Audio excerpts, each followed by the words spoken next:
Muchas gracias. Primero que nada, agradecer a Herede por la organización de un gran evento. Yo viajo mucho por el mundo haciendo eventos similares y me ha parecido que el evento de hoy ha estado muy bien organizado. Así que muchas gracias. Segundo, también quisiera empezar por agradecer a la región porque yo sí he estado interactuando bastante, quizás un poco de manera indirecta, con la región del Biobío y con Concepción. Tengo en mi grupo un estudiante de Concepción que es un gran estudiante que se llama Cristian Jara, que está pronto a terminar su PhD en MIT. También he estado trabajando con gente acá como Francisco y Carlos que trabajan en DataWheel, es decir, que DataWheel tiene personas acá en Concepción y es una región en que en realidad he encontrado mucho talento de muy alta calidad, gente con una vocación científica muy seria, ¿ya? Y por eso quisiera agradecerles. Lo tercero, quisiera pedirles que me ayudaran con un pequeño desafío, porque me contaron de que el presidente va a llegar, pero no se sabe bien cuándo. Entonces, si mi charla es muy larga, es culpa del presidente. Y si mi charla es muy corta, es culpa del presidente. Exacto. Entonces, voy a tener que ir adaptando un poco el tiempo. La idea de la charla era más o menos de 30 minutos, pero quizás va un poquito más lento o más rápido, depende de lo que me vayan diciendo acá con las señales de mano, así como un beisbolista, que le dicen así, así, así, así. Una cosa más o menos así. Ok. Entonces, vamos a hablar ahora sobre las herramientas para el aprendizaje colectivo. Y como esta era una reunión de empresas, decidí quizás hacer un framing un poquito distinto del proyecto y de las distintas lecciones que voy a mostrar. ¿Ya? Entonces, uno puede decir que al final cuando uno tiene una empresa, uno tiene que competir, y para poder competir uno tiene que encontrar algo que es un poquito quizás distinto que uno pueda ofrecer que los otros no ofrecen. ¿Ya? Y uno puede competir por algunas cosas, como por ejemplo uno puede competir por el precio, uno puede competir por calidad de servicio, si quizás uno tiene mucha fortuna puede competir por volumen, pero podemos competir por creatividad. ¿Ya? Porque en Chile siempre hablamos mucho como quizás las tres primeras maneras de competir, pero competir por creatividad es algo que hacemos poco. Y yo quiero contar un poco mi historia porque básicamente lo que yo he estado tratando de hacer es competir por creatividad. Imaginar el producto que vamos a vender, incluso cuando no existe, incluso cuando la necesidad todavía no ha sido creada.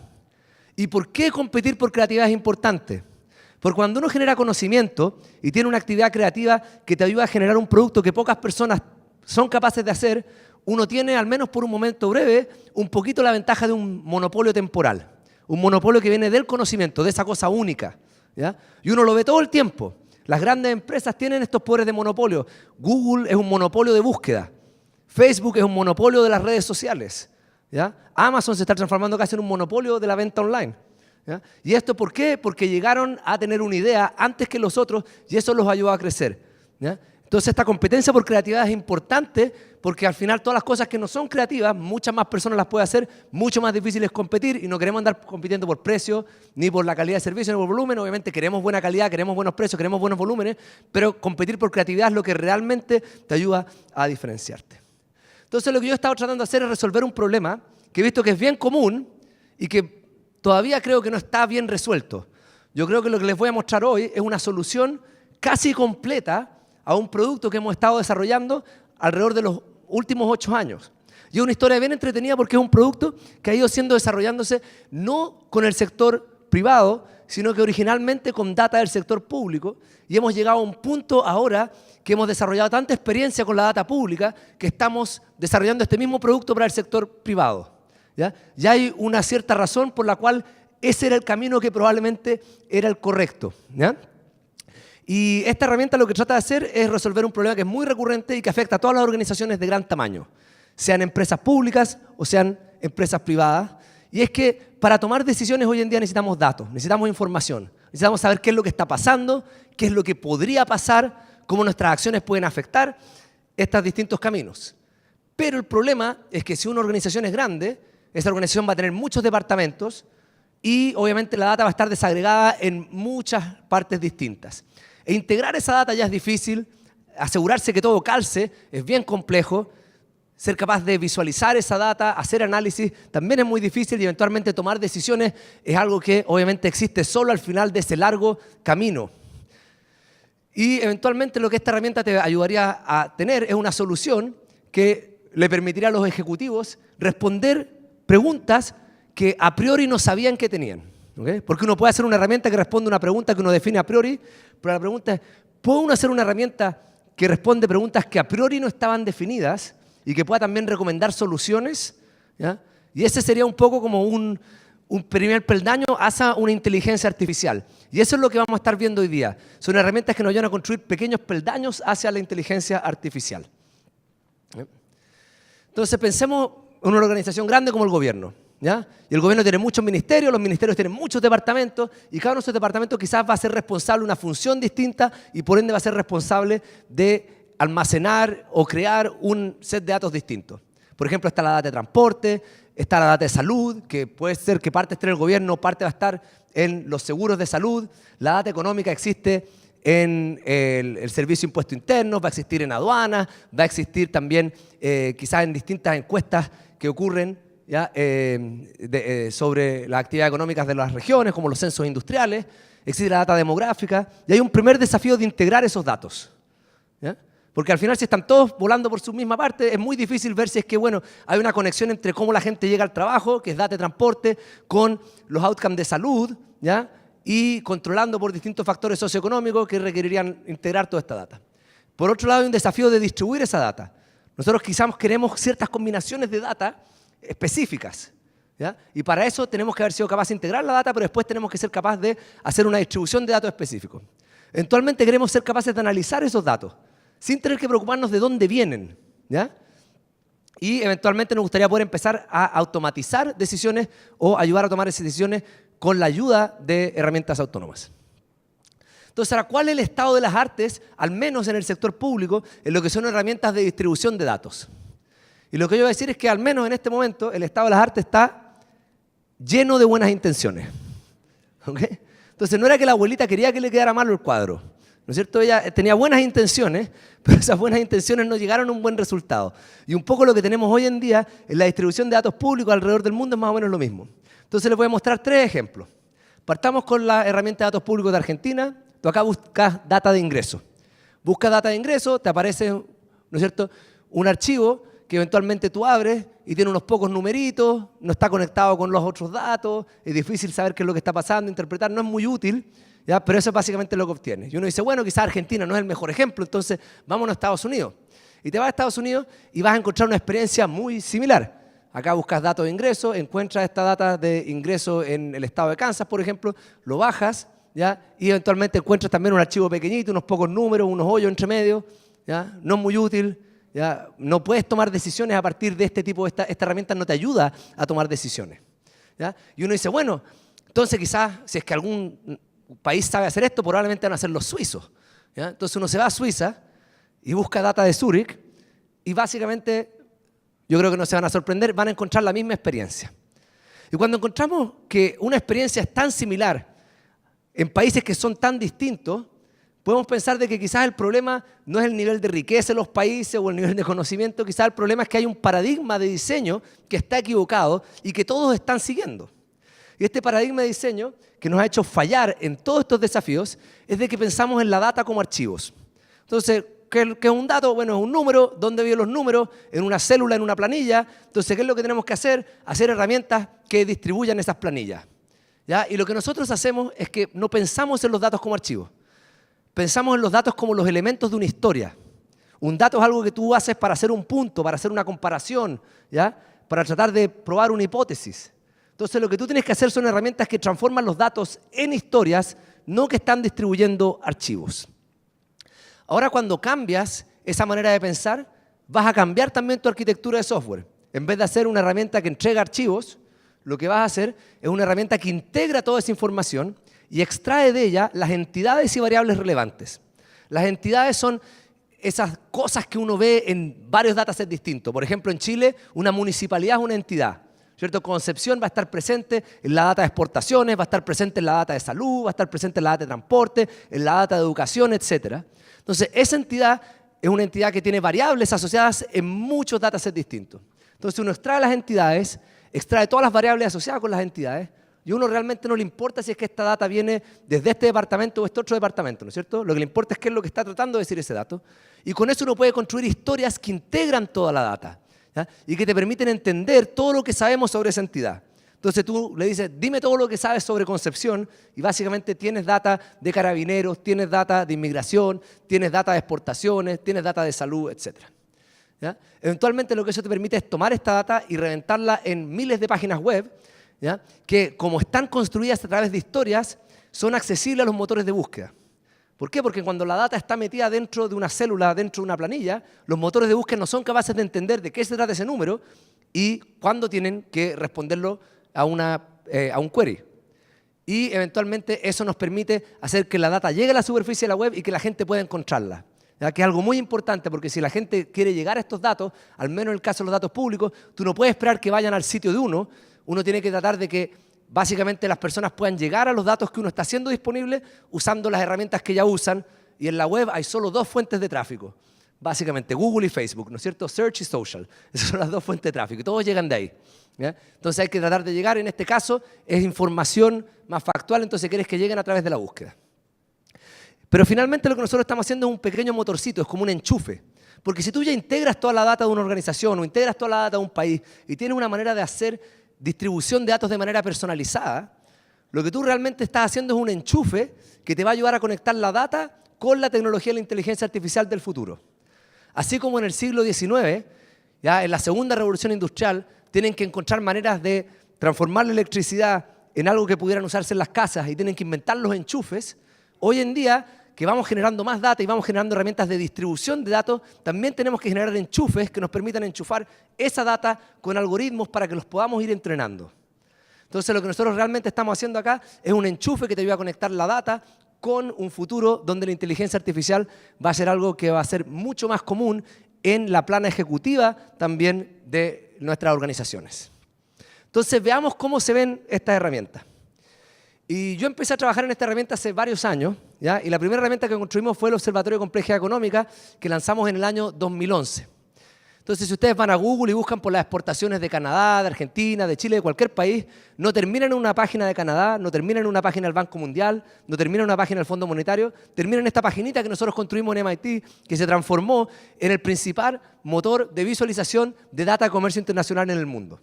¿Ya? ¿Por qué? Porque tomamos toda la data de comercio internacional y la trajimos a la superficie de la web. Este fue un proyecto que hicimos en el año 2011. Y en esa época nadie veía esto como algo quizás muy trascendente. Era antes de que hubiera una demanda por este tipo de herramientas en el mercado. Ya decían, no, mira que se ve muy bonito y todo eso, pero a lo que a nosotros nos importa es la Big Data y eso. Eventualmente ahora ya todo el mundo llegó al punto en que tienen su Big Data y no tienen cómo verla. ¿Ya? Entonces ahora esa demanda del mercado se ha ido generando. Pero nosotros, como empezamos a hacer esto un poquito antes, fuimos capaces de básicamente ir aprendiendo en el camino cómo desarrollar este tipo de herramientas. Entonces, en el 2013 lanzamos Data Viva, que fue un proyecto muy pionero, que lo hicimos en Brasil, con el gobierno de Minas Gerais. Integró data de todo el sector formal de la economía de Brasil. Data de exportaciones, empleo, industria y educación para todas las municipalidades de Brasil. Usamos incluso microdata, ¿ya? A nivel de individuos para generar todos estos indicadores. Después, en el año 2016, creamos Data USA. Y Data USA fue incluso más ambicioso en la integración de información. Data USA integra no solo data económica, sino que data demográfica, data de salud, data de transporte, de vivienda. Y básicamente se ha ido transformando en la principal herramienta de visualización de datos públicos de Estados Unidos. El 2017 hicimos Data África. Data África integró data de 13 países. Este es el primer proyecto que logramos hacer, que era transnacional. El hacer el proyecto que fuera transnacional nunca fue una dificultad técnica, sino que era un poquito siempre una dificultad más política, porque todos quieren algo solo para su, ¿no es cierto?, para su sector, para su grupo, para su región. Y básicamente logramos hacer un proyecto que incluía data de 13 países de África a nivel subnacional.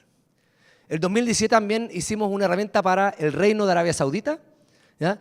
El Reino de Arabia Saudita tiene una data de fondo de pensiones para todo el sector formal de su economía y usamos esa data a nivel individual para crear indicadores de industrias y ocupaciones para todas las provincias del reino, ¿ya? Y esta información la usan en el reino para tomar políticas sobre la creación de empleos, que es algo que les interesa mucho y es muy importante porque dado el colapso de los precios del petróleo están buscando mucho más generación de empleo en el sector privado.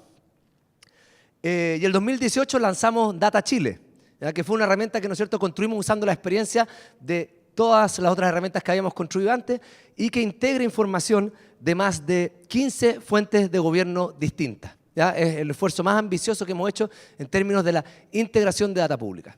Entonces, veamos un poquito cómo se ve concepción acá en Data Chile. Entonces, Concepción, al menos las empresas que tienen residencia fiscal acá, están muy especializadas en el área maderera. Si se fijan, madera cerrada representa el 53% de las exportaciones, madera combustible el 30% de las exportaciones. ¿Ya?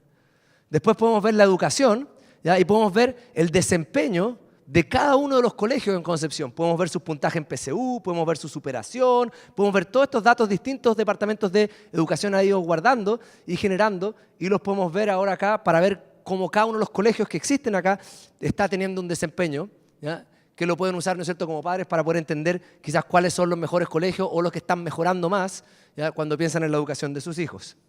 ¿Ya? Tenemos data de inmigración también. ¿Ya? Vemos, por ejemplo, que hay inmigración de Perú, de Colombia, de Venezuela. Al menos las visas de inmigración, mucha gente con educación universitaria y educación media, ¿ya? Ha ido llegando a Concepción. ¿Ya? Tenemos la data de delincuencia, ¿no es cierto?, los hurtos, los robos con fuerza de carabineros. Entonces, fíjense que a lo que llegas tú es tener un mundo donde hay una ventanilla única de distribución de datos, ¿ya?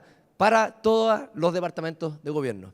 Y acá, por ejemplo, también tenemos la data de los seguros de salud, tenemos discapacidad, causas de muerte y las elecciones, donde podemos ver que los electores que no votaron siempre salen primero, ¿ah? Pero eventualmente, ¿no es cierto?, tenemos información también sobre las elecciones, tanto las presidenciales como las municipales.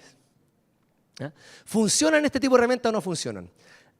Acá tienen el tráfico al Observatorio de Complejidad Económica desde que lo lanzamos en el 2011 hasta un poquito antes de este año. Y lo que ven es que el tráfico va creciendo en el tiempo. Obviamente baja durante las vacaciones, baja durante la Navidad, que es algo bueno porque quiere decir que las personas se toman su recreo. ¿Ya? Pero eventualmente este tráfico ha ido creciendo y ahora tenemos 500.000 de usuarios que llegan solo a través de la búsqueda orgánica. Porque este sitio se ha transformado en la mejor respuesta para todas las preguntas sobre qué es lo que exporta un país, o quién exporta cemento, o quién importa, ¿no es cierto?, madera cerrada, etc. Y este es un comportamiento que hemos sido capaces de replicar. Cuando nos vamos a Data USA, vemos que cuando lo lanzamos tenemos un pico inicial de tráfico muy grande. Data USA estuvo en el New York Times, fue la noticia más compartida del Atlantic y todo eso. Pero cuando uno hace herramientas digitales o uno lanza productos culturales, uno siempre puede tener un pico inicial, ¿ya? Porque uno tiene prensa, pero después eventualmente ese pico inicial desaparece. ¿Ya? Y lo que importa realmente no es tener un pico inicial muy alto, sino que tener una herramienta que eventualmente, una vez que ese pico desaparezca, empiece a crecer y se transforme en algo que tiene una base de usuarios sostenible.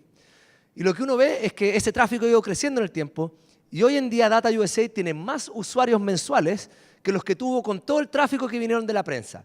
Y obviamente estos usuarios se quedan por más tiempo, estos usuarios realmente están interesados en esta data pública y la usan en su día a día. Entonces hemos sido capaces de hacer un esfuerzo replicable de cómo distribuir estos datos a la superficie de la red. Y esto está empezando a afectar la manera en que los gobiernos piensan sobre la siguiente manera en la que van a distribuir los datos. Acá ven el sitio a través del cual el censo reparte la información, que es el American Fact Finder, ¿ya? Que es un sitio que nos demuestra nuevamente que en Estados Unidos el desarrollo de la web, al menos en el gobierno, terminó en el año 2001. ¿Ya? Lo que vemos ahí al medio es Data USA, como lo lanzamos en el año 2016. Lo que tenemos a su derecha es el sitio que ellos están planeando hacer en el futuro y que es una vil copia de Data USA. Y cuando los copien nunca se enojen, ¿ah? Porque quiere decir que su idea también se está esparciendo. Entonces, básicamente, hemos empezado a afectar la manera en que los gobiernos piensan cómo deberían crear sitios de distribución de datos públicos. Entonces, con eso ganamos el primer desafío, que es el desafío de integración. Si ustedes van a Data África, si ustedes van a Data USA, si ustedes van a Data Chile, no saben dónde un dataset empieza y el otro termina, ¿no es cierto? Ustedes pasan de la data de educación a la data de carabineros, a la data de salud, y es una anécdota que hay un pie de página para cada una diciendo cuál es la fuente. Pero la data está absolutamente integrada, existe en ese backend. Pero lo que no hemos resuelto acá son el desafío de distribución, el desafío analítico, el desafío de automatización. Entonces vamos ahora a estos otros desafíos que son más interesantes. El desafío de distribución es uno que comenzamos a resolver en el año 2017 cuando lanzamos una nueva versión de Data USA. Y esta nueva versión tenía un cierto truquito, que era que había un botoncito ahora que existe ahí en el mapa y en varios lugares que dice, usted puede meter esta data en el carrito.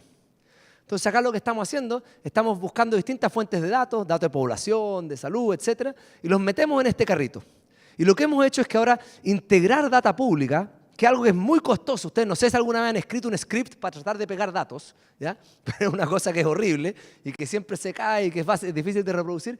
Bueno, ahora uno lo puede hacer como que fuera online shopping. Entonces tú vas a los mapas, vas a los perfiles, buscas la data que quieres integrar, la metes en el carrito y una vez que metes toda esa data en el carrito, ¿qué es lo que ocurre?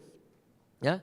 Bueno, que esa data ahora está toda integrada. Entonces ahora tú puedes descargar ese archivo de datos que tiene información, ¿ya?, integrada de todas estas fuentes distintas. Alguna data viene del censo, otra data viene de autoridades de salud, otra data viene de transporte, etc. No importa, te integra toda esa data. Y con eso resuelve el desafío de distribución. Porque ahora cualquier usuario, sin saber nunca cómo pegar datos de todas estas fuentes distintas, puede elegir los que quiere y básicamente la herramienta se los pega y los descarga y los distribuye. ¿Ya? Ahora, esto sí, lo que nos queda es el desafío analítico.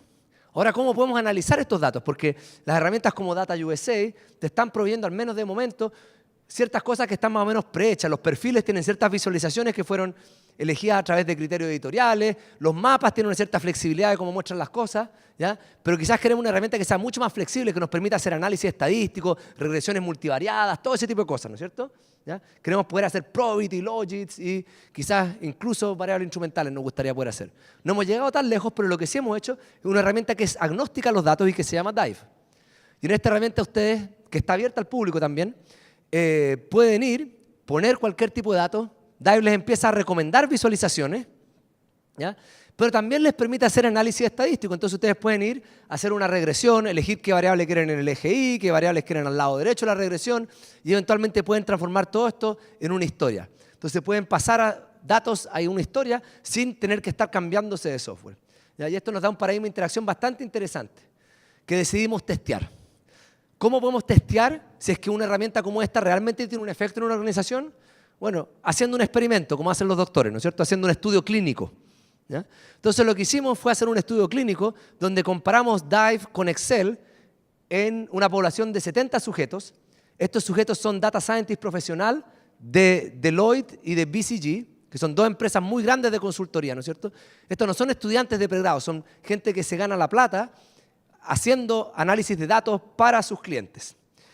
Y les pasamos un dataset de una universidad hipotética. Ellos sabían que la universidad era hipotética y que tenía 1000 profes. Y para cada uno de estos profes le dimos información sobre cuántas publicaciones tenían, cuántos años de experiencia tenían, en qué departamento trabajaban, qué salario ganaban, cuál era el género. Y antes de que pudieran ver el dataset, le hicimos preguntas para ver los priors que ellos tenían, es decir, lo que creían que iba a mostrar el dataset. Y obviamente esto va a ser un poquito controversial, así que me voy a disculpar de antemano por la controversia que voy a introducir. Porque les preguntamos una pregunta que es un poquito cargada. Les preguntamos si es que ellos creían que en este dataset íbamos a ver una brecha salarial de género. ¿Y qué crees que dijeron? ¿Que sí o que no? Que sí. ¿Y esa brecha iba a favorecer a los hombres o a las mujeres? A los hombres. Entonces el 90% del analista dijo que esperaban observar una brecha salarial de género que favorecía a los hombres. ¿Por qué? Porque obviamente todos saben que eso es realmente cómo funciona hoy en día el mercado, ¿no es cierto? Hay una brecha salarial de género y favorece a los hombres. ¿Ya? Pero cuando uno hace un experimento, lo que uno tiene que hacer es pillar a las personas con la guardia baja.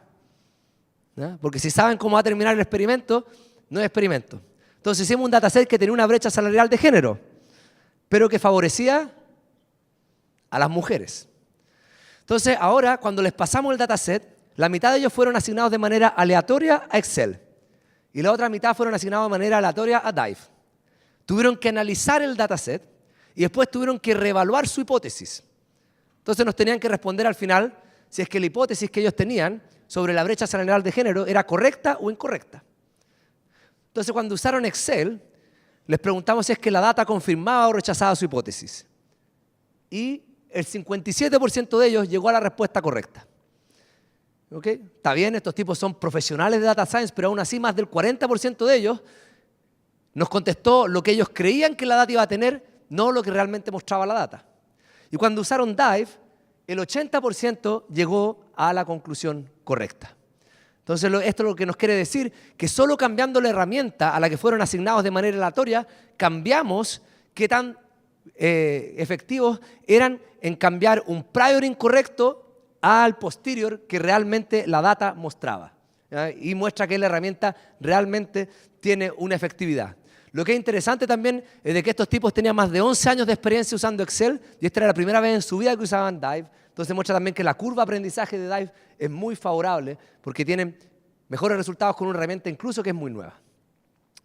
Entonces, veamos ahora cómo se empieza a ver esta integración de herramientas y cómo empezamos a pensar en un pipeline donde realmente estamos pensando en la data pública no como un insumo que se distribuye en unos archivitos que tienen unos números adentro de unas tablas, sino que realmente en un pipeline que podemos pensar que tenemos una pregunta y queremos llegar lo más rápido posible a una herramienta de análisis. Entonces, pensemos que quizás estamos interesados en saber si es que la gente que viaja sola al trabajo tiende a ser más obesa. ¿Ya? No, quizás vamos a llegar a la causalidad, pero sí podemos ver una correlación bien controlada, ¿ya? Usando las herramientas que hemos desarrollado. Entonces uno va a necesitar data de obesidad, que puede venir de un departamento de salud, data de cómo viaja la gente al trabajo y cuánto se demora, ¿ya? Data de ingreso, ¿ya? Que puede venir de una economía, de economía o finanzas, data demográfica, porque hay otros factores. Hagamos este tipo de análisis usando Data USA y Dive. Entonces vamos a Data USA y empezamos a meter data en el carrito. ¿Okay?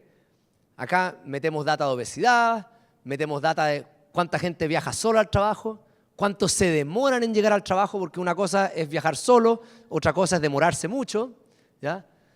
Otra cosa después, acá tenemos data de pobreza, de ingresos, ¿ya? Porque nos interesa también controlar por esos factores, ¿ya? Y una vez que metemos toda esta data en el carrito, la hemos integrado, la podemos descargar, y una vez que la descargamos, la podemos meter en Dive, y de esta manera vamos a ser capaces de ir inmediatamente a analizar la data. Entonces vamos a la herramienta de regresión, vamos a predecir la obesidad en el año 2016, controlando por la obesidad en el año 2015, es decir, que vamos a ver el crecimiento en la obesidad, y vamos a poner todos los factores que nos interesan, y vamos a ver eventualmente si es que manejar solo el trabajo correlaciona, ¿ya? Con los niveles de obesidad, controlando por el tiempo de viaje, controlando por los niveles de ingresos y ese tipo de cosas, y encontramos que sí, que hay un efecto, ¿ya? Que hay una correlación en este caso que es positiva. Entonces, se fijan cómo podemos llegar ahora a un mundo donde realmente podemos estar interactuando directamente con los datos públicos porque hemos sido capaces de integrarlos, hemos sido capaces de distribuirlos y somos capaces de analizarlos casi en tiempo real. ¿Okay? Y a lo que esto nos lleva es como a una solución para la pregunta que les di al principio. Al principio dije, mira, yo quería competir por creatividad y lo que quería hacer era una herramienta que te permitiera contestar preguntas que a priori no sabías cuáles eran. ¿Ah? Entonces, a priori yo no sabía que quería ver una correlación entre viajar solo al trabajo y la obesidad. Y podría haber hecho otra pregunta, ¿no es cierto? Pero a priori, si yo no sé la pregunta, ¿cuál es una herramienta que me permitiría explorar esa pregunta? Y por un lado, hay una parte base, ¿ya? Que es toda esta base de integración de datos que empezamos a hacer, ¿ya? Y que fue la primera solución que logramos, ¿ya? Estos perfiles de datos como los que vemos en Data USA, Data África, hoy en día en Data Chile. Después tenemos otra herramienta que nos ayuda a integrar versiones arbitrarias de los datos, que es difícil de construir, pero ya hemos hecho eso a través del carrito, ¿ya? Y eventualmente tenemos herramientas analíticas que nos permiten ahora analizar los datos que hemos integrado en el carrito. ¿Cómo estamos de tiempo? ¿Bien? Ok. Entonces, ¿por qué estamos interesados en hacer este tipo de cosas? Bueno, y porque vivimos en un mundo donde realmente la inteligencia artificial está ocurriendo, quizás no está ocurriendo de una manera tan fuerte acá, pero está ocurriendo en otros lados y una vez que ocurra, se va a esparcir de una manera bastante rápida y va a afectar muchas industrias. Acá hay un video de una fábrica de Toshiba en Japón que manufactura discos duros sólidos, los SSD, ¿ya? Y esta fábrica entera es un robot. En esta fábrica no hay personas, ¿ya? Entonces, ahora estamos moviéndonos rápidamente a este mundo donde básicamente la inteligencia artificial está siendo cada vez más fuerte dentro de nuestras actividades productivas. Acá tenemos el auto que se maneja solo de Google, ¿ya? Un auto muy chiquitito, ahí Google pone una persona no vidente en el automóvil para mostrar de que el auto realmente es autónomo, ¿ya? Pero este es un producto que tiene mucha publicidad, pero quizá en el contexto de Chile no es el más disruptivo. En Chile, de hecho, hay camiones que ya se manejan solos, ¿ya? Y el producto más disruptivo, ¿no es cierto?, es esta minería autónoma. Acá está el camión que se maneja solo de Komatsu, ahí se ve muy bonito en 3D, pero realmente esto no es solo una animación de 3D. Acá está manejando este camión en la feria de la minería del año 2016, ¿ya? Es un monstruo y no tiene cabina, ¿ya? Y tiene muchas ventajas, ¿no es cierto? Por un lado, El camión puede ir hacia adelante y hacia atrás. ¿Por qué? Porque no hay que darse vuelta para que el chofer vea. Son como cosas triviales. No hay que parar para que el chofer haga pipí. Tampoco. Y esto es algo que está ocurriendo. De hecho, en Chile, yo cuando hablo con la gente de las mineras me dicen que ya tienen muchas faenas que son autónomas y lo que hacen es que básicamente esto no va a ser un reemplazo de las personas que ya están, sino que esperan a que las personas se jubilen y cuando se jubilan las van reemplazando con maquinaria autónoma. Entonces la transición es mucho más suave y paulatina. También lo que esto nos dice es que mucho de esta revolución industrial, de la cuarta revolución industrial, no va a ocurrir primero en las ciudades, como quizás mucha gente cree. Va a venir de la minería y del agro a la ciudad. ¿Por qué? Porque la minería y el agro ya son actividades que son muy capital intensivos. Y estas actividades que son capital intensivo tienen un costo marginal muy bajo, ¿ya?, de automatización. Un Mercedes que te salga, no sé, $50.000, el módulo para que se maneje solo tiene un costo marginal mucho más alto que el módulo que se maneja solo de este camión. Y el Mercedes tiene que ser capaz también de andar en las calles de la ciudad con los perros, con las personas, con los niños corriendo detrás de la pelota. El camión está en un ambiente mucho más controlado, ¿ya? Entonces, el costo marginal es bajo, ¿ya?, la dificultad es más baja, pero en el agro también, hoy en día, lo que es cosechar frutas, que siempre fue una labor muy manual y que fue una parte del agro que no se mecanizó como la de los cereales, ya con la revolución industrial anterior, ahora sí está empezando a ser mecanizada y va a ocurrir de una manera bastante rápida todo esto de recolección y este tipo de actividades van a también pasar a ser robóticas. Y eso va a ser algo que quizás va a ser muy disruptivo para Chile porque de las actividades primarias en las que estamos va a haber un nivel bastante importante de automatización que va a ocurrir. Entonces, lo que nosotros estamos haciendo también es, bueno, automatizarnos a nosotros mismos, ¿ya? ¿Por qué? Porque eventualmente, si es que no te automatizas tú, te automatiza otro. Entonces es mejor ser tú el que te automatice. O eres calle o eres aplanadora, como decía el Negroponte. Entonces lo que hemos estado haciendo también es herramientas que ayudan a hacer visualización y análisis de datos a partir de la inteligencia artificial. Y en este proyecto de Kevin Hu lo que hacemos es básicamente tomar grandes tablas de datos y predecir qué columnas visualizar y cómo. Lo que hicimos es básicamente tomar 1.000.000 de visualizaciones, que teníamos la visualización y teníamos los datos que fueron visualizados. Y a partir de eso, Kevin lo que hizo fue generar un algoritmo de inteligencia artificial que tomaba esa información y predecía cómo esa visualización iba a ser, esa data iba a ser visualizada, ¿ya?, qué columna iban a ser elegidas, cuál se iba a poner en el eje X, cuál se iba a poner en el eje Y, si iba a ser un gráfico de barras, si iba a ser un gráfico de línea, etc., ¿ya? Y eventualmente lo que logramos es... Estaba saltarín el clicker. Y lo que logramos es eventualmente hacer predicciones sobre cómo iba a visualizarse un set de datos que eran mejores que las de los individuos y comparable con el consenso de un grupo de individuos. Entonces lo que tenemos ahora es algo que básicamente empezaría a ser la tecnología que les acabo de mostrar obsoleta. Porque ustedes pueden poner, ¿cierto?, una gran planilla de datos o un set de datos y los podemos transformar en una galería, en un clic.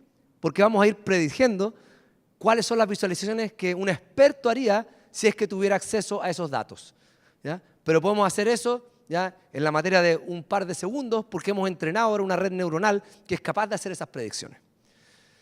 Y también hemos estado haciendo inteligencia artificial para otros asuntos de interés público. Cuando llegué a MIT en el año 2010, uno de los proyectos que empecé fue este proyecto PlacePulse, ¿ya?, que era un proyecto de crowdsourcing donde tratamos de entender, ¿ya?, la estética de los espacios urbanos. ¿Por qué?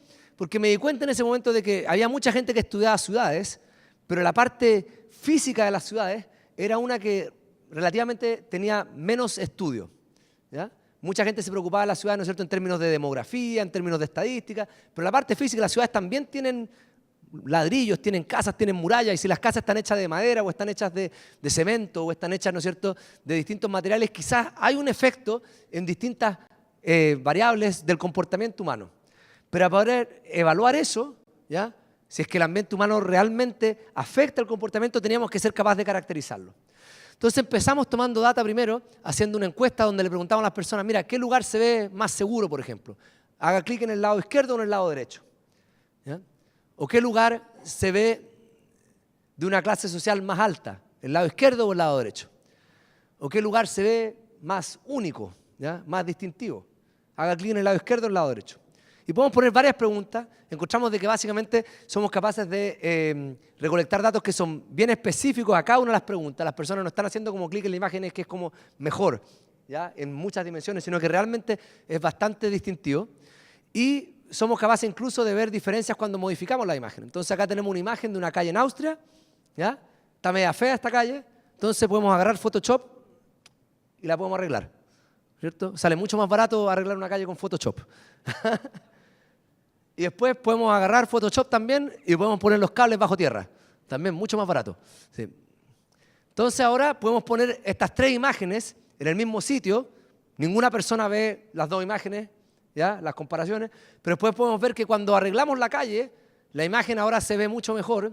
Le va mejor en el lugar verse más seguro, ¿ya? Pero cuando le quitamos los cables, ya los cables no hicieron diferencia en comparación con solo arreglar la calle, ¿ya? Entonces tenemos una manera de realmente medir, ¿ya? La calidad del espacio urbano, incluso cuando tenemos variaciones pequeñas en este. Y usamos esta data para generar algoritmos de computación que nos ayudan a empezar a clasificar estas imágenes usando inteligencia artificial. ¿Por qué? Porque yo cuando hago una encuesta, ¿ya? Eventualmente no soy capaz de llegar a tener tanta data como quisiera tenerla, ¿ya? Y esto es algo que se van a topar muchas veces. El desarrollo de inteligencia artificial no es algo que está basado tanto en los algoritmos.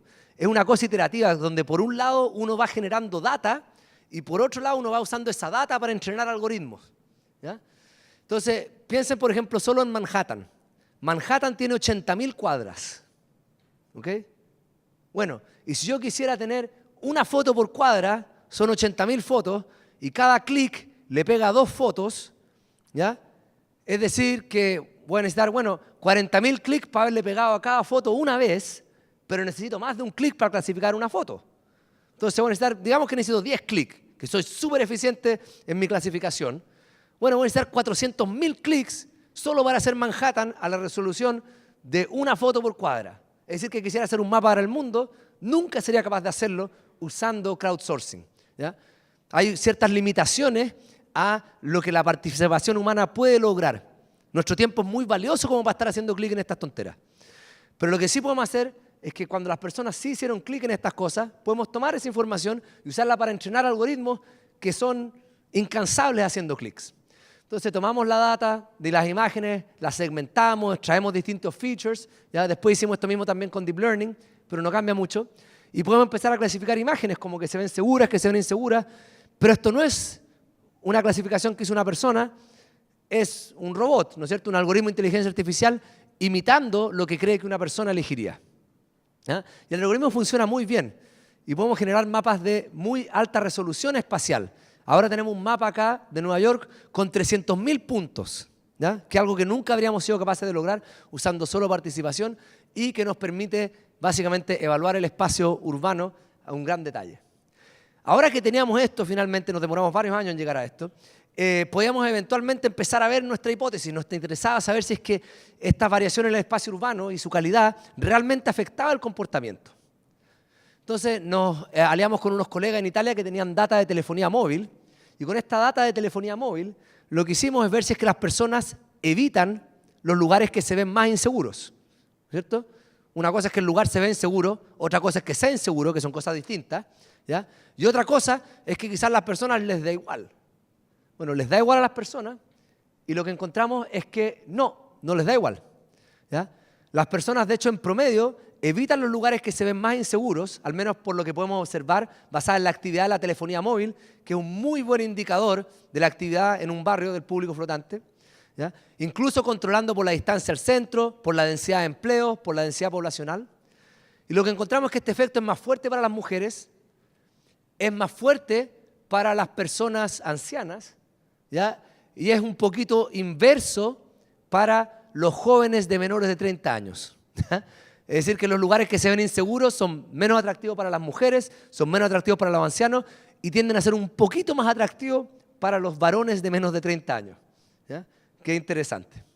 Al menos en el caso de Italia, pero quizás esto sí se puede llegar a generalizar. Entonces, afecta el comportamiento humano. La probabilidad de que una persona vaya a un lugar o esté en un lugar, de hecho, está afectada por esa apariencia física del lugar.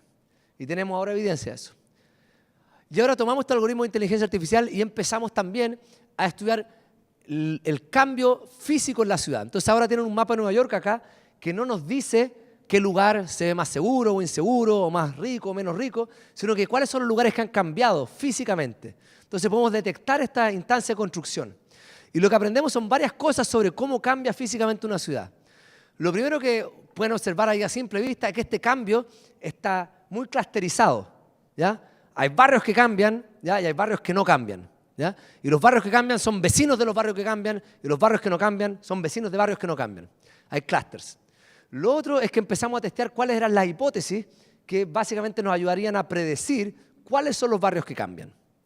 Entonces, una hipótesis es, por ejemplo, de que esta puede ser una historia de riqueza. Entonces, mira, los barrios más ricos, la gente tiene más plata, puede construir más y cambian más. Otra hipótesis puede ser sobre niveles de conocimiento. Entonces, los barrios que tienen mayor nivel de educación, alta densidad poblacional, van a cambiar más. Y podemos echar todas estas cosas a competir en modelos estadísticos y lo que encontramos que realmente lo que más importa es la alta densidad de personas con un alto nivel de educación. La riqueza se sale de la regresión. No es básicamente la que predice el cambio en el espacio urbano, sino que son las concentraciones de personas con alto nivel de educación. También encontramos que este cambio es contagioso, que la probabilidad de que un barrio cambie crece cuando el barrio vecino cambió o cuando el barrio vecino se veía mejor, ¿ya?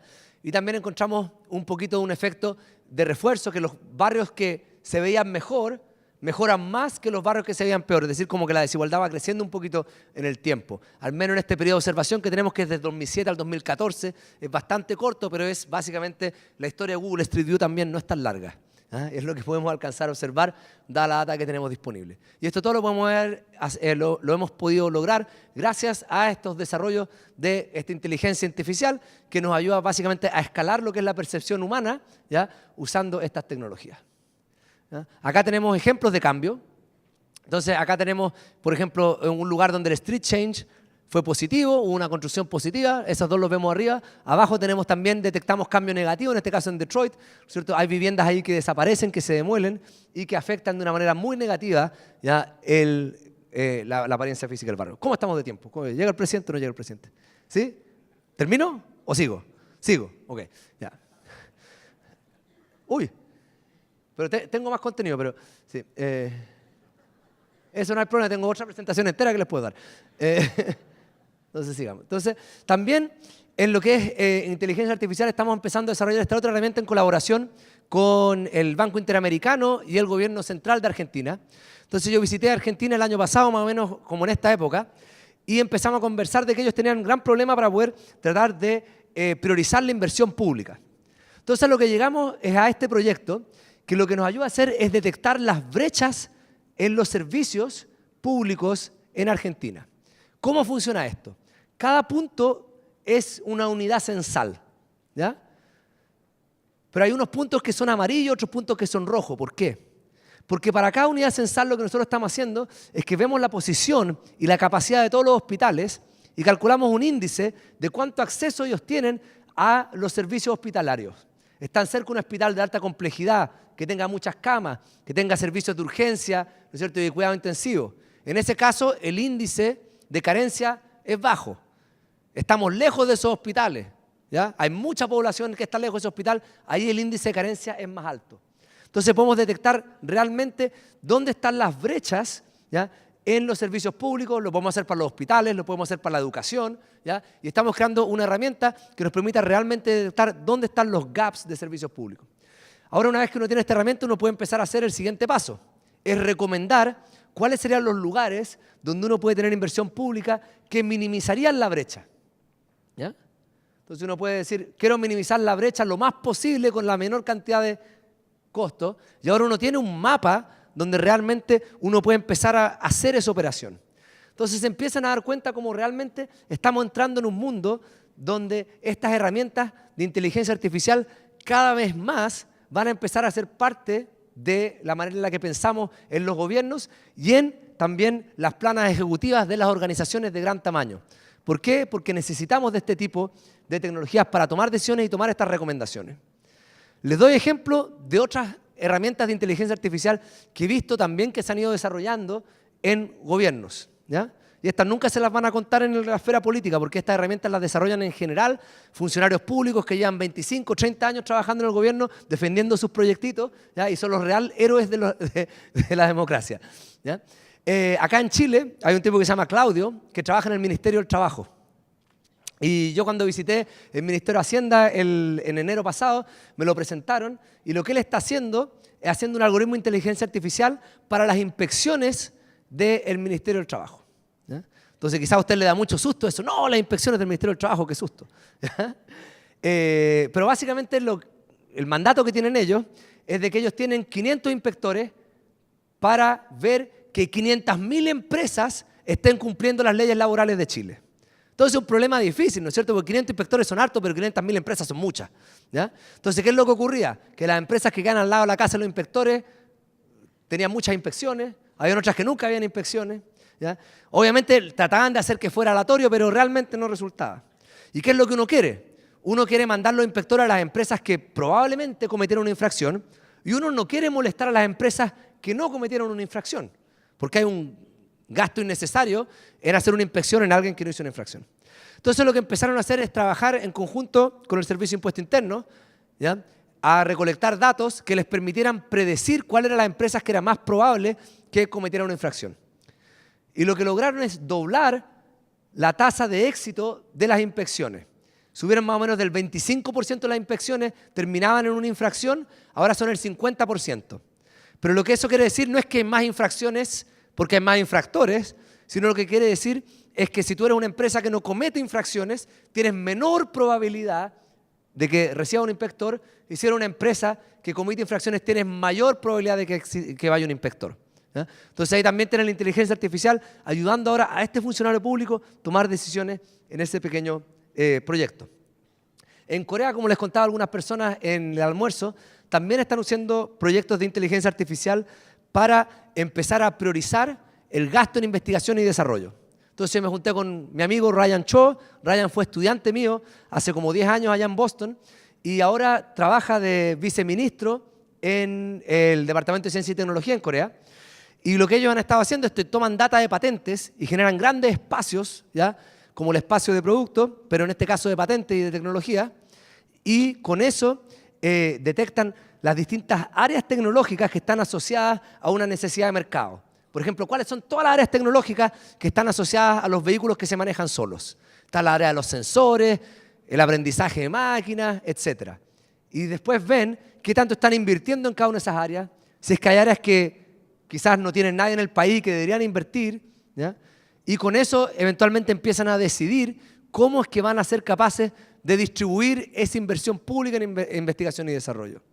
Y lo que esto nos empieza a decir, no sé si ustedes ven para dónde va la micro acá, pero lo que nos empieza a decir es que básicamente lo que estamos teniendo es una transformación de nuestra democracia que no está ocurriendo en la superficie política, que está ocurriendo un poquito más abajo, está ocurriendo en estas labores administrativas, ejecutivas, ¿ya?, de personas que nunca conocemos. Y esta transformación es bastante fuerte, ¿ya?, porque no viene con un cambio de discurso, viene con un cambio de herramientas que eventualmente está haciendo que nuestra data sea una forma de participación cívica cada vez más fuerte, ¿ya? Quizás lo que se decide invertir en tu barrio depende más de cómo contestó tu vecino la CACEN en el futuro, de qué político elegiste, ¿ya? ¿Ya? Porque hay muchas maneras en las que entregamos información, ¿no es cierto? Una es a través de las elecciones, pero es otra a través de la participación. Ahora, ¿tú quieres que me alargue un poquito más o estamos bien? Tengo más, pero para tener más y que no sea sobre el mismo slide, puedo contarles un poquito. Tengo otra presentación entera que es más sobre el trabajo académico que hago. Y tenemos una encuesta también, ¿ya? ¿Hacemos la encuesta? ¿Sí? Ok. Tenemos una pequeña encuesta. Entonces, si me ayudan a poner... Entonces, lo que vamos a hacer una encuesta, pero vamos a hacer una encuesta un poquito más interesante que hacer solo una pregunta. Vamos a hacer que la mitad del auditorio, de aquí, del caballero hacia mi izquierda, van a contestar la primera pregunta, la pregunta A. Y después, de acá de la señora de rojo hacia la derecha, van a contestar la segunda pregunta, la pregunta B, ¿ya? Entonces, van a ir a sli.do, ¿ya?, y van a poner Herede 2018, pero primero todos los de este lado, los de acá todavía están en recreo, tienen recreo ahora, ¿Ah? Tómense 2 minutos para contestar esa pregunta. ¿Ah? Y después van a contestar la siguiente pregunta a todos los de acá. ¿Por qué? Porque queremos comparar los resultados de las dos preguntas. Entonces no queremos que las vean las dos. Entonces tomen tiempo.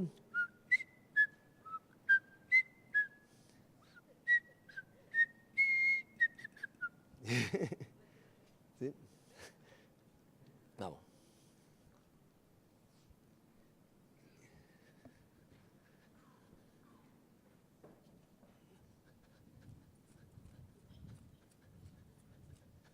Déjame poner la otra presentación para rellenar.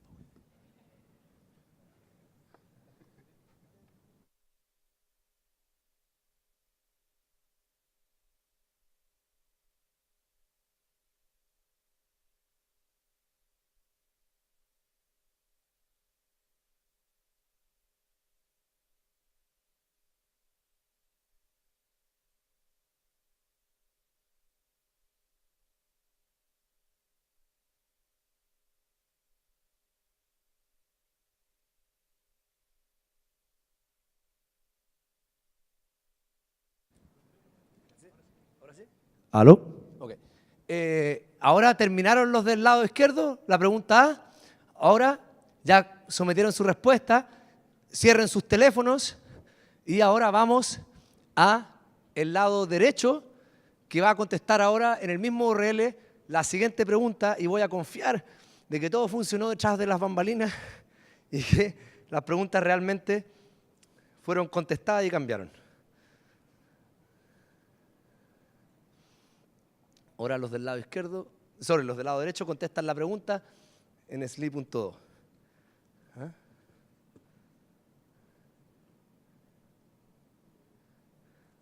Okay. Ahora veo 12 respuestas. ¿Ya? Y voy a pedir ayuda del equipo de producción para que nos digan cuáles fueron los resultados de la encuesta, porque acá puedo ver solo la nueva pregunta, pero no veo los resultados. ¿Ya?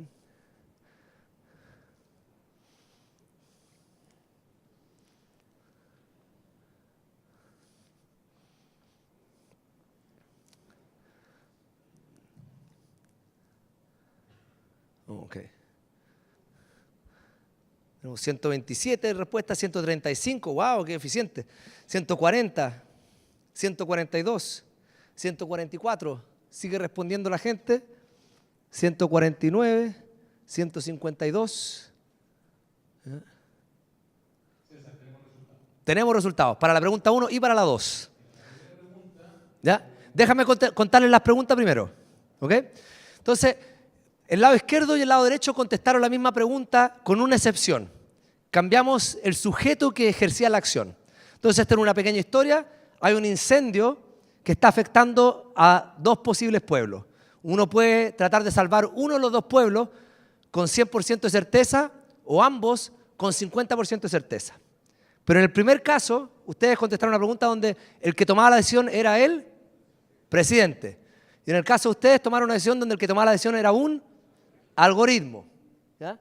Entonces vamos a ver si es que hay diferencias en cómo asignan la culpa cuando la misma decisión y el mismo resultado fue tomado por un presidente o fue tomado por un algoritmo.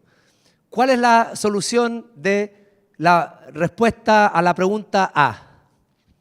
La audiencia del sector derecho, de nuestro lado derecho, de tu lado izquierdo, votó ¿Ya? sí ¿Ya? un 50%, votó que no también un 50%, iguales. Ok. Entonces, que tenía la culpa el presidente el 50% de las veces. ¿Sí? Y ahora para la siguiente pregunta. La siguiente pregunta arrojó un resultado de opción sí, un 56%, opción no, un 44%. Habría que ver si la diferencia es significativa.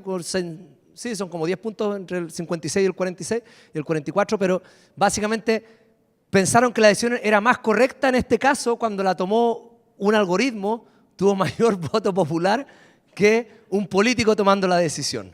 ¿Ah?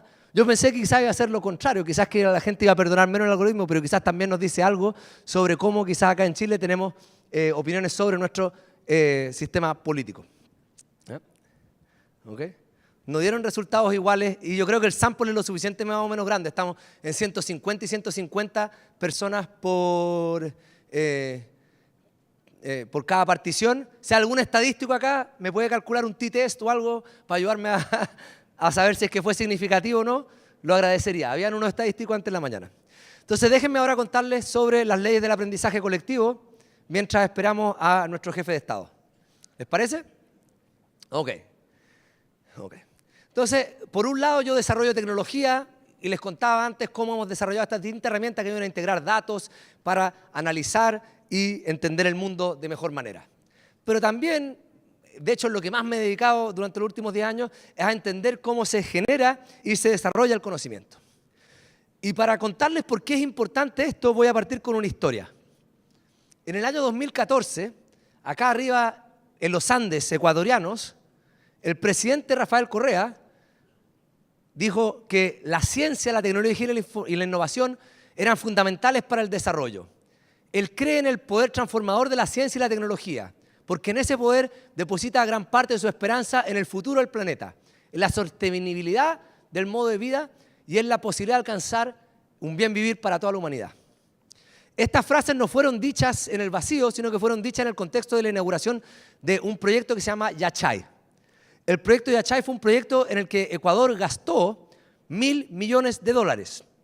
Trató de construir una ciudad del conocimiento arriba en los Andes, a más de 2 horas de Quito. ¿Bien? Pero eventualmente lo que obtuvieron en Yachay no fue esta ciudad como la ven acá en esta maqueta digital, sino que fueron unos pocos edificios de baja altura. Y el dinero se gastó, y los profes llegaron, pero algunos ya los despidieron, los rectores han cambiado muchas veces, y no se sabe qué va a pasar con Yachay en el futuro. Fue una apuesta muy grande a hacer una ciudad del conocimiento en un lugar donde no había conocimiento. ¿Ya? Y este tipo de cosas no ocurre solo en Ecuador. Acá está el proyecto Skolkovo-Tech, ¿ya? Es un proyecto que empezaron en Rusia hace varios años ya, y es un proyecto que también, después de algunos años, empezó a desarmarse. Querían construir una ciudad del conocimiento, ¿ya? A 1 hora y media del centro de Moscú en transporte público, y también empieza a desarmarse ese tipo de proyecto. En Abu Dhabi, ¿ya? Está el Masdar Institute of Technology. Esta fue una gran inversión, donde también querían construir una ciudad del conocimiento en Abu Dhabi. Y se contrataron muchos profes, se construyeron muchos edificios, pero el proyecto también está colapsando, está siendo absorbido por otra universidad, Khalifa University, y también el proyecto ha empezado a desaparecer. Y el ejemplo quizás más cinematográfico de todos estos, ¿ya? Es este edificio que ustedes ven acá, que es un edificio que fue construido por la arquitecta Seda Hadid en Arabia Saudita, y es un centro de investigación, ¿ya? Para los estudios del petróleo y el gas natural en el Reino de Arabia Saudita. ¿Ya? No hay duda que es un edificio espectacular, es bellísimo, ¿cierto? ¿Ya? Es una maravilla. Pero obviamente el problema es que los edificios no generan conocimiento. ¿Ya? Entonces, básicamente lo que nosotros tenemos que ver es de que estos grandes esfuerzos donde se gastan miles de millones de dólares en construir estos centros tecnológicos o estos parques tienen que ser hechos con mucho cuidado. ¿Por qué? Porque hay ciertas leyes que rigen la creación y difusión de conocimiento. Y si uno hace estos proyectos en ausencia del entendimiento de estas leyes, básicamente lo que uno va a tener, ¿ya? Son proyectos que van a ser muy inocentes y que van a tener este fracaso. El construir una ciudad en la mitad de los Andes como una manera de generar conocimiento quizás no era la mejor manera para Ecuador de gastarse $1.000 millones. Entonces lo que voy a hacer ahora es contarles un poco de las distintas leyes que rigen al aprendizaje colectivo. La primera ley es la ley de la experiencia, la segunda es la ley de la difusión y la tercera es la ley de la intensidad de conocimiento. ¿Ya? Entonces, ¿cuál es la ley de la experiencia? Y la ley de la experiencia parte mucho antes que ninguno de nosotros estuviera vivo acá, ¿no es cierto? Parte más o menos en el año 1916, cuando Leon Thurstone, que era en ese momento un estudiante de doctorado en psicología en la Universidad de Chicago, se da cuenta que podía usar información sobre una clase de mecanografía para estudiar de manera cuantitativa cómo las personas aprendían. Entonces, Thurstone está a cargo de una clase de mecanografía en el Duff School of Business de Pittsburgh. Y en esa escuela, ¿ya? hay estudiantes que toman un test de 4 minutos todas las semanas para evaluar qué tan bien eran capaces de escribir a máquina. Y lo que Thurston descubre es de que la manera en que estos estudiantes avanzaban y aprendían cumplía una curva, una forma funcional bastante única, ¿ya?, que se observaba en el agregado de ellos y que decía que había como casi un límite natural, ¿ya?, de que cuando uno llegara como a 270 palabras por minuto, ¿ya?, básicamente uno no podía tipear mucho más rápido que eso. Y con esto Thurston descubre de manera científica por primera vez lo que hoy conocemos como una curva de aprendizaje, que es algo de nuestro vocabulario bastante coloquial. Bueno, esta curva del aprendizaje, que Thurston la descubre en 1916, la publica eventualmente en su tesis en 1919, después se empieza a extender a otros dominios. Porque la gente se da cuenta que no solo las personas aprenden, sino que también los equipos aprenden. Entonces Theodore Wright, en los años 30, era un ingeniero aeronáutico que empieza a estudiar el tiempo que se demoraban en construir aviones de guerra en Estados Unidos. Y lo que se da cuenta es que el mismo equipo, trabajando con el mismo capital, ¿ya?, se demoraba cada vez menos en producir cada avión. Es decir, que esto no eran economías de escala, ¿ya?, porque era el mismo equipo, haciendo la misma labor, con el mismo capital, no estaban construyendo más, pero cada vez se demoraban menos. Entonces, algo tiene que haber ocurrido, y lo que ocurría es de que este equipo tiene que haber estado acumulando conocimiento, tiene que haber ido aprendiendo. Después, en los años 60, esta idea se empieza a extender del individuo al equipo y a la industria. Todos acá probablemente conocen la ley de Moore. La ley de Moore nos dice que nosotros vamos doblando la capacidad de meter transistores por unidad de volumen cada 18 meses a 2 años, más o menos, ¿ya? Y esta ley de crecimiento nos va diciendo que no solo los equipos aprenden o las personas aprenden, sino que las industrias van aprendiendo y también satisfacen estas reglas. En este caso es una ley exponencial, en otro caso son leyes de escala, ¿ya? Pero son estas leyes de aprendizaje, ¿ya? Y esto es lo que nos dice que hay una primera ley de cómo se acumula el conocimiento, que es esta ley de la experiencia, o el principio de Thurston, Wright y Moore. Y nos dice que la unidad el costo unitario de realizar una actividad económica decrece con la experiencia, ¿ya? Es decir, que hay lo que en economía se dirían retornos crecientes. El que partió antes y tiene más experiencia, de hecho le va mejor, tiene una mayor capacidad de producir, ¿ya? Pero el problema es que esta ley a veces medio se rompe. Entonces, acá tenemos la curva de experiencia de Ford, ¿ya?, desde que empieza a desarrollar el modelo T hasta que empieza a desarrollar el modelo A. Entonces, cuando Ford desarrolla el modelo T, ¿ya?, hace un producto que es muy estandarizado y después se especializa en la creación de ese producto. Y cuando se especializa en la creación de ese producto, empieza a bajar el costo de producir cada uno de estos modelos cada vez más, ¿cierto? Pero eventualmente llega ahí en el año 1925, 1926, y cambia su producto porque el modelo T ya no era competitivo, estuvieron vendiendo el mismo auto por 20 años, ¿ya? Cada vez obviamente le costaba menos hacerlo, pero competir por precio ya no era una opción. General Motors había hecho una variedad de autos que eran mucho mejores y empieza a hacer el modelo A. Y ahora el costo de cada uno de esos automóviles en el tiempo empieza a crecer. ¿Por qué? Porque cuando te cambiaste a otra actividad económica, pierdes mucho el aprendizaje que habías realizado en hacer esa actividad económica tan específica. Ford empujó la curva de aprendizaje, el modelo T, como nadie nunca había empujado una curva de aprendizaje. Construyó una integración vertical donde tenía desde la minera hasta ya la pintura. ¿Ya? Pero eventualmente esa curva se pierde. ¿Por qué? Porque eventualmente las economías no solo tienen que aprender a hacer la misma cosa mejor, sino que tienen que aprender a hacer cosas distintas.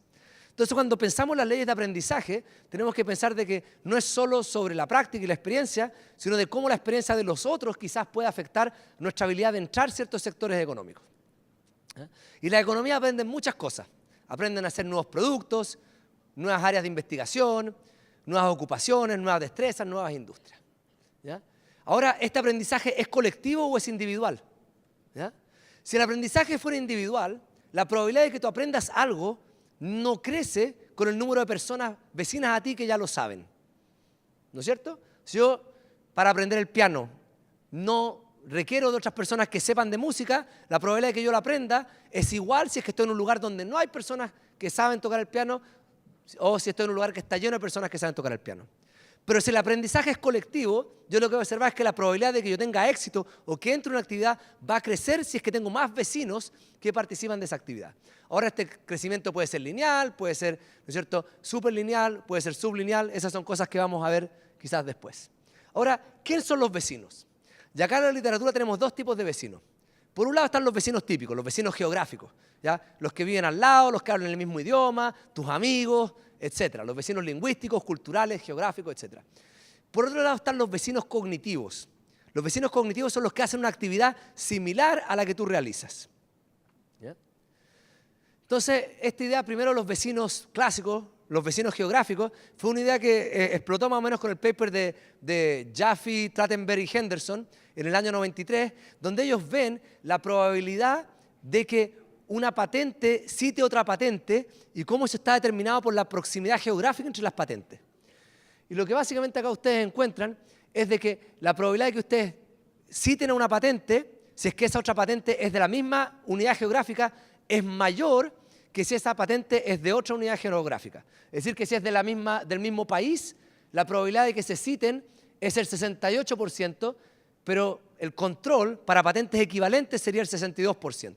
¿Ya? Si es que están en la misma ciudad, SM6, que es la última línea, allá nos dice que el porcentaje, por ejemplo, que calzan es entre el 8 y el 13%, pero en los controles sería como el 1 o el 2%. Es decir, que hay como un efecto de 10 veces la probabilidad de citarse si uno está en la misma área geográfica. Y lo que estos tipos dicen es que, oye, mira, lo que ocurre es que cuando uno genera conocimiento, el conocimiento no llega a todos lados de una manera inmediata, ¿ya? Sino que se difunde de una manera geográficamente que está muy acotada. No llega lejos, no salta lejos el maní, como dirían. Entonces, eventualmente lo que podemos ver es que, bueno, ¿por qué el conocimiento se difunde de manera acotada? Y personas como Brecht, Lissone y otros lo que hacen es reconstruir las redes sociales de los inventores. Entonces toman data de patentes, toman data de la autoría de los patentes, reconstruyen estas redes sociales y una vez que reconstruyen estas redes sociales se dan cuenta que la mayoría del efecto geográfico estaba explicada por la colocalización de los inventores y sus redes sociales. ¿Ya? Entonces eventualmente la geografía importa, no porque las montañas importan tanto y el mar importa tanto, en este caso importan porque las montañas y el mar determinan, ¿no es cierto?, las conexiones sociales que las personas pueden tener y te sale más fácil tener conexiones sociales con personas que te quedan cerca, con personas que tienes amigos en común, con personas que comparten idiomas, y estas redes sociales contienen conocimiento que le cuesta difundirse fuera de ellas y les cuesta también recibir conocimiento que venga lejos de ellas. ¿Bien?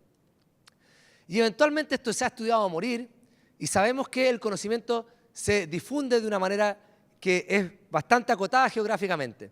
Entonces, el conocimiento se difunde de una manera que prioriza la proximidad geográfica, prioriza las redes sociales, las fronteras compartidas, el compartir el lenguaje, el compartir una historia colonial, que es un proxy de cultura.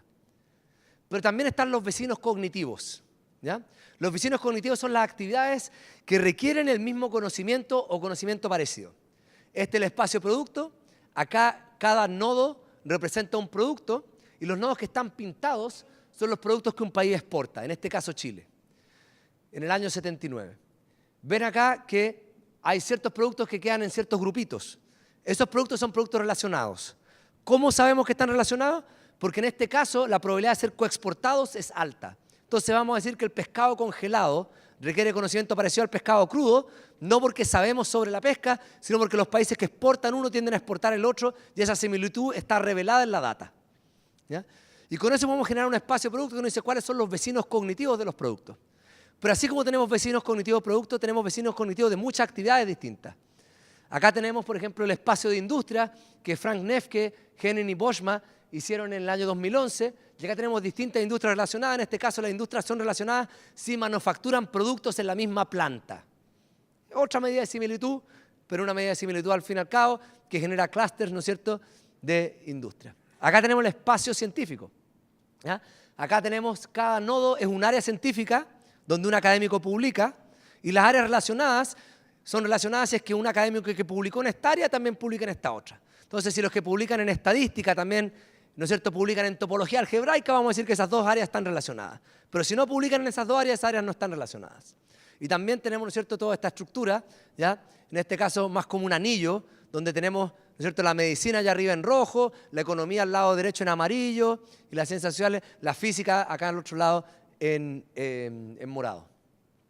También tenemos áreas tecnológicas. Esto es un espacio de patentes, ¿ya? Y las patentes están relacionadas, perdón, esto es un área de las áreas tecnológicas en donde las patentes hacen claims y están relacionadas si es que las mismas áreas tecnológicas tienden a aparecer en las mismas patentes. Es decir, que las patentes que dicen que están haciendo una contribución a la electrónica, también dicen que están haciendo una contribución a la dinámica de fluidos, vamos a decir que esas dos áreas están relacionadas, ¿ya? Y lo que podemos ver a partir de esto es de que vamos a ir prediciendo cuál es la probabilidad de que tú entres en una actividad económica de acuerdo a qué tan cognitivamente relacionada tú estás a ella. Entonces acá tenemos las exportaciones de Chile como vimos antes en el año 79 y podemos ver cuáles son los productos a los que Chile entra. Y vemos que básicamente Chile entra mayoritariamente a los productos relacionados. Lo que esto nos quiere decir que la probabilidad de que entremos a algo crece cuando tenemos más vecinos que saben de algo, ¿ya? Es decir, que el conocimiento vendría a ser algo de aprendizaje colectivo. Entonces, esto es verdad para los productos, es verdad para las áreas de investigación, es verdad para las patentes, ¿ya? Y es verdad para las industrias en Brasil, en China, en Suecia, donde uno lo mide, esto funciona. Por lo que vamos a decir que hay una siguiente ley del aprendizaje colectivo, que es esta ley de la difusión o del relacionamiento. ¡Boom! Y la ley nos dice que la probabilidad de entrar o salir de una actividad económica, sea un producto, una industria, una área de investigación, etcétera, crece con la disponibilidad de conocimiento relacionado, en general crece con una ley de potencia. Esto es algo que de hecho ya ahora existe como una pequeña industria de personas publicando en esta área. Entonces este es un cuadro resumen que yo hice de las distintas escalas espaciales, ¿ya? Y las distintos tipos de actividades económicas que existen y cada uno de esos números, ¿ya? Hace señal a una referencia o varias referencias que han encontrado evidencia de que esta ley funciona para esa actividad y para esa escala espacial organizacional. Por ejemplo, la referencia número 1, que es mi paper del 2007, mostró que esto era verdad para países y productos. Pero, por ejemplo, para regiones y productos está el paper de Ron Boschman del 2013, ¿ya? Para patentes y países está el paper de Sergio Petralia del 2017. ¿Ya? Entonces lo que tenemos acá es como una matriz de todas las escalas a lo que esto podría ser posible, todas las actividades a las que son posibles y toda la evidencia que de momento hemos sido capaces de encontrar. ¿Llegó el presidente? ¿Sí? ¿No? ¿Sí? ¿No? ¿Me bajo? ¿No? Ah.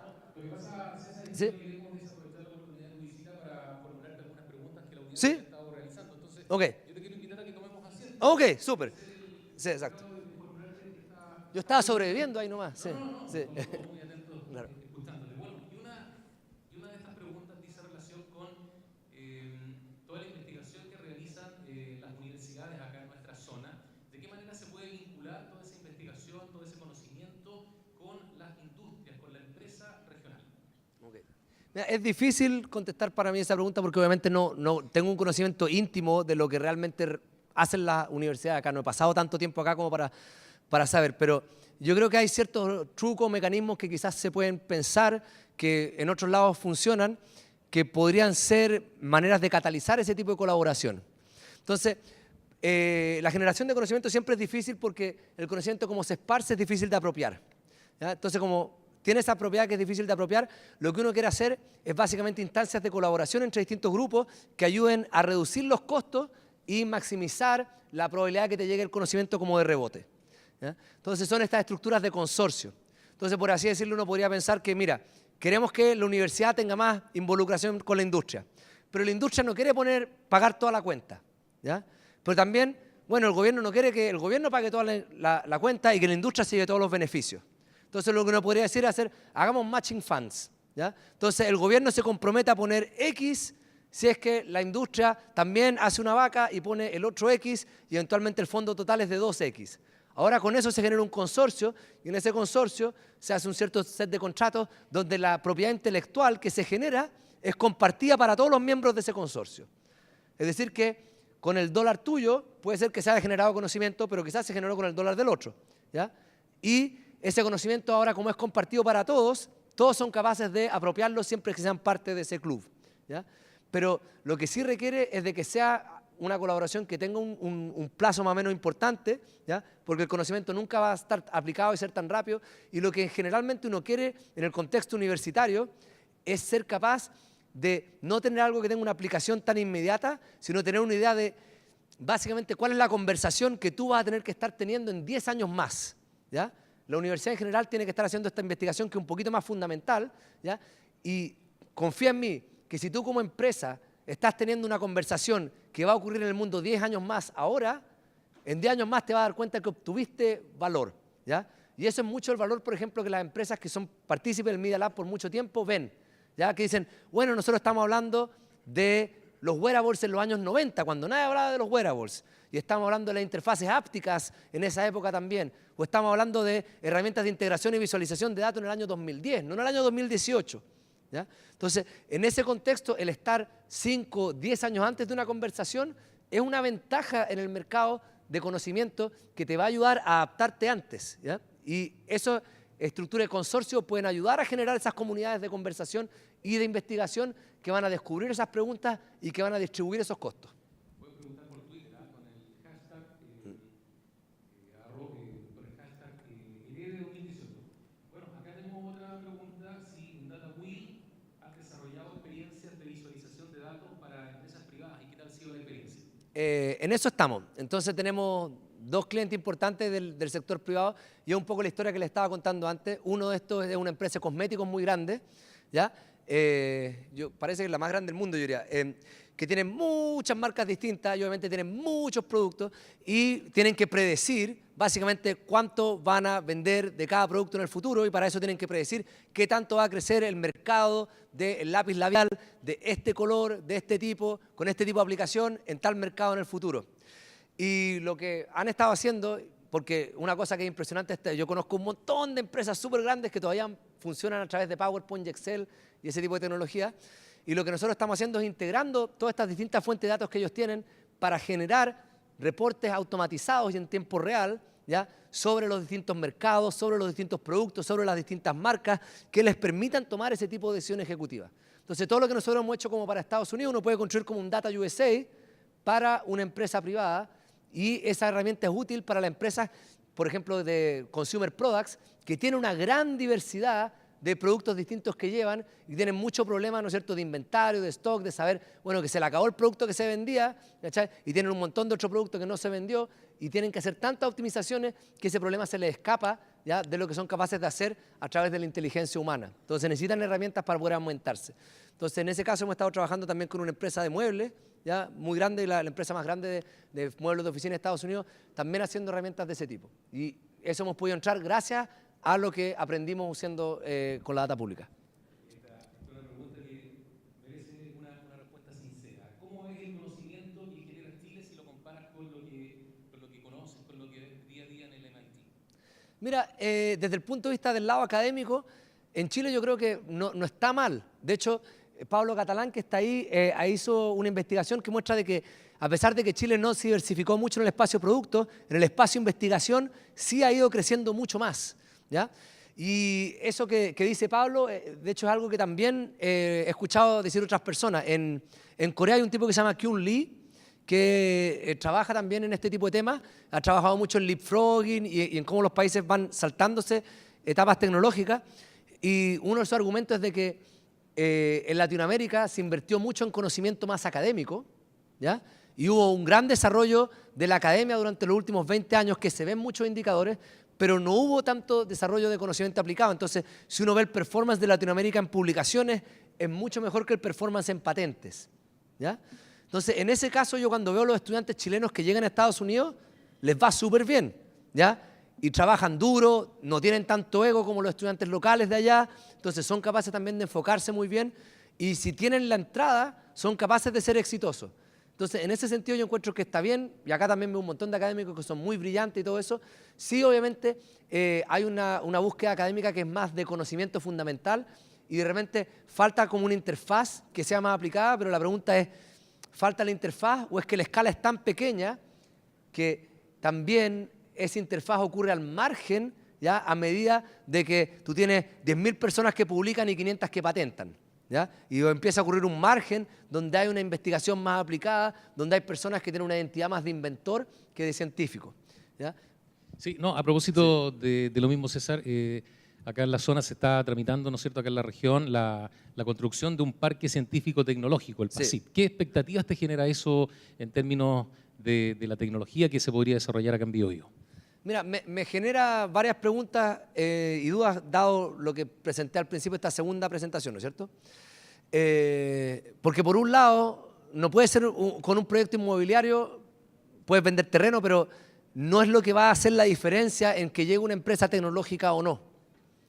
¿Ya? Entonces, eso es un poquito lo que me asusta es, y no conozco los detalles, cuál es la parte del proyecto que se enfoca realmente en la atracción de talento o de tecnología o de personas que sean capaces de desarrollar de tecnología y qué tanto el proyecto es netamente más un proyecto más de infraestructura vial, inmobiliaria en unos ciertos terrenos para poder generar desarrollo a partir de eso. Porque lo que le falta a Google, ¿no es cierto?, no es otro edificio.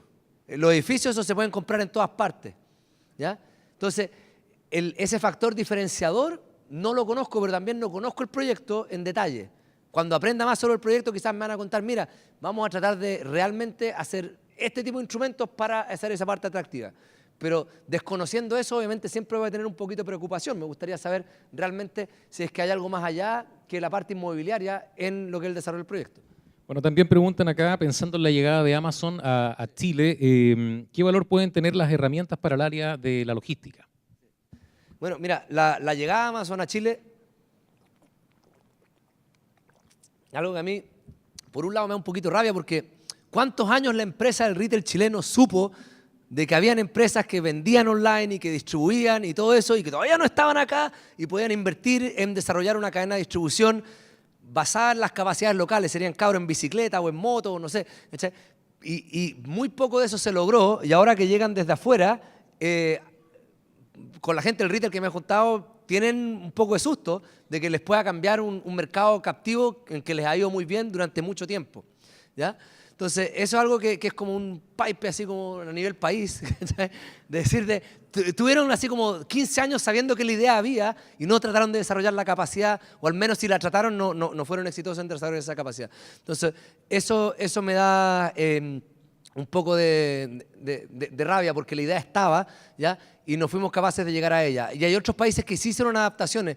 Tengo un amigo que está a cargo de una empresa que compite, ¿no es cierto?, con Amazon en Turquía, ¿ya? Pero lo que ellos básicamente han hecho es un modelo distinto que era adaptado al mercado de Turquía, que yo diría quizás era más parecido acá, en el que le ayudaban a los pequeños empresarios a poner todos sus productos online y ellos se encargaban de solo hacer la distribución, pero tampoco no tenían que tener almacenamiento, ¿ya? No tenían que tener centros de distribución, no tenían que tener bodegaje. Entonces, básicamente tú tenías una pequeña empresa que o vendía ropa, o vendía cuadernos, o vendía lo que sea. Tú podías listar tu producto ahí y ellos lo que te dan el servicio era de ir a buscarlo y ir a dejarlo. Y con ese contexto fueron capaces de desarrollar un competidor a Amazon que actuaba de manera simbiótica con el ecosistema de pequeños empresarios locales y que tenía una reducción de costos porque era una capa mucho más delgada que no requería el almacenamiento, que no requería un montón de estas otras cosas logísticas. Acá quizás, no sé, quizás eso existe y es mi propia ignorancia, ¿ya?, de que no lo he observado, pero veo ese espacio. Bueno, también se pregunta cómo pueden las empresas que no estamos asociadas al Media Lab entender los potenciales de manejo de datos. ¿Cómo podemos entender el potencial? Las empresas que no están asociadas al Media Lab. Sí, mira, bueno, primero, los datos van a ser transformativos, pero no van a ser transformativos para todas las empresas de la misma manera, ¿ya? Todos los problemas en general tienen un área efectiva en la cual el tipo de conocimiento pasa a ser más eficiente. Entonces, acá en Chile, de hecho, yo he tenido muchas conversaciones con muchas empresas grandes y para muchas de esas empresas grandes las soluciones que nosotros proveemos no hacen mucho sentido porque trabajan en sectores donde, por así decirlo, hay muy poca diferenciación de productos, ¿ya? Y si hay muy poca diferenciación de productos, estás pensando solo como en volúmenes y costos de proceso, que es algo bastante distinto a cuando estás pensando en manejar, ¿no es cierto?, un inventario muy diverso, o están pensando en distintas líneas, ¿no es cierto?, de productos, de mercados, ya que están mucho más diferenciados, donde el cliente también es mucho más diferenciado porque estás llegando a un cliente individual que la decisión de compra puede depender de su ingreso, de su grupo étnico, de su grupo cultural, que no ocurre cuando estás vendiendo un producto que es menos diferenciado, que se transa más en un tipo de bolsa o mercado, ya que donde hay unos puros actores grandes. Entonces, por un lado está eso, que quizás esta transformación no va a afectar a todos de la misma manera, ¿ya?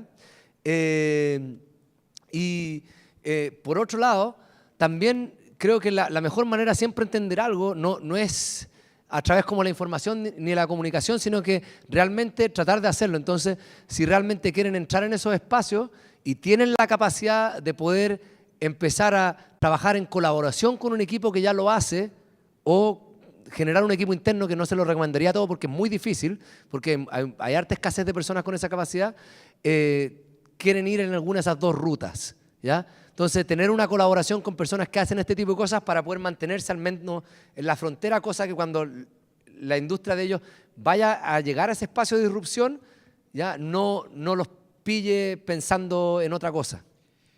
Mira, acá hay dos preguntas en una.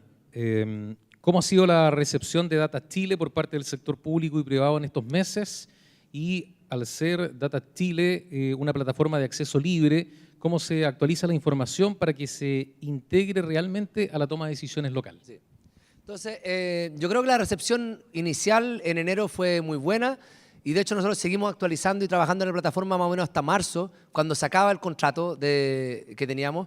Y ahora yo me frustro un poco porque la plataforma ha estado parada desde marzo hasta ahora, porque estamos en el proceso de, primero firmamos un convenio con el gobierno que se logró, ahora estamos viendo firmar un contrato, y una vez que se firme ese contrato vamos a empezar a actualizar la plataforma de nuevo, porque vamos a generar protocolos de actualización de datos y todo ese tipo de cosas. Entonces, el problema que ocurre ahora es de que básicamente la plataforma está parada porque no hay inversión en ella. Los costos son bajos. Lo que nosotros vamos a sacar en el siguiente contrato son menos de 3 pesos por chileno. Así de barato sale. Entonces imagínate que si por 3 pesos por chileno vamos a actualizar la plataforma, si uno pagara 100 pesos por chileno, uno podría hacer Chile un líder en transformación digital de gobierno digital, ¿ya? Pero básicamente yo converso mucho con este tipo de cosas y hay una cierta, un mismatch de entendimiento de los costos y las oportunidades, porque nunca se van a gastar en un puente, lo que se gastarían en un puente, en un proyecto de transformación digital, pero si lo hicieran, sacarían una ventaja con respecto a los otros países que puede ser mucho más amplia, porque es un espacio que es mucho más verde, donde uno puede ser líder. Construir un puente no te va a hacer líder en ingeniería, ¿ya? Pero construir una plataforma que sea el envío del mundo, sí.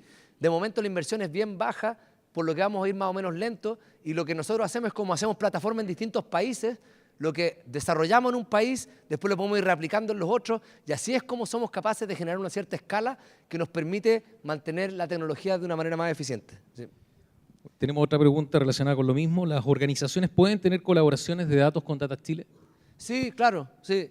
Obviamente el ancho de banda es muy pequeño en una organización que de momento ahora básicamente no tiene personas dedicadas 100% a ella, pero la plataforma es abierta, es propia del gobierno, es open source.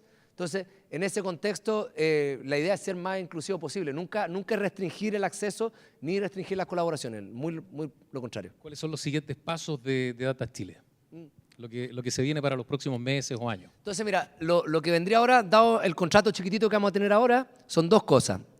Una es hacer el carrito de integración de datos, cosa que las personas puedan eventualmente ahora decir, mira, quiero mezclar los datos de las elecciones con los datos de crimen, con los datos de inmigración, con los datos de salud. Y quiero saber si es que la gente que vota más por este candidato es porque está en un lugar donde hay más crimen de este tipo.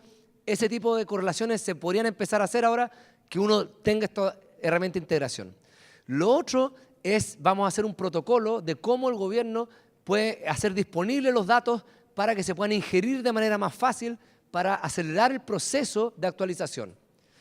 Las otras cosas que nos gustaría después hacer, pero para lo que necesitaríamos eventualmente más recursos, es después poder llegar a integrar las herramientas de análisis estadístico, como las herramientas que mostraba en la presentación como Dive, íntimamente ya con una herramienta como Data Chile y con el carrito de integración. Y con eso ya tendríamos una herramienta que está mucho más completa, que estaría al día, que integra y distribuye datos y que te permite analizar datos de manera más personalizada. Esos serían los siguientes pasos y una vez que llegáramos a eso yo creo que tendríamos una herramienta que finalmente sería útil. De momento es como que construimos una casa, pero construimos, ¿no es cierto?, los cimientos, construimos básicamente mucho la obra gruesa, pero todavía faltan muchas las terminaciones. Bueno, parece que esta es la última. A propósito de la pregunta que tú formulaste recién, ¿por quién votarías? ¿Por el presidente? ¿Por el algoritmo? Ah. Está buena, ¿eh? Sí. Acá 50 y 50, por acá 56. No. Faltó tu opinión. ¿Ah? No, bueno, la pregunta no era de votar por el presidente del algoritmo, si le echaba la culpa, ¿no es cierto? Exacto. Que tenía, sí, claro. ¿Quién y le tenía la echaron menos culpa al algoritmo. Pensaron que el algoritmo quizás había sido más eficiente y tenía menos culpa. Entonces, acá yo creo que ha llegado el verdadero presidente, entonces hay que darle la oportunidad a él que se dirija al país. Gracias, un aplauso para César Hidalgo.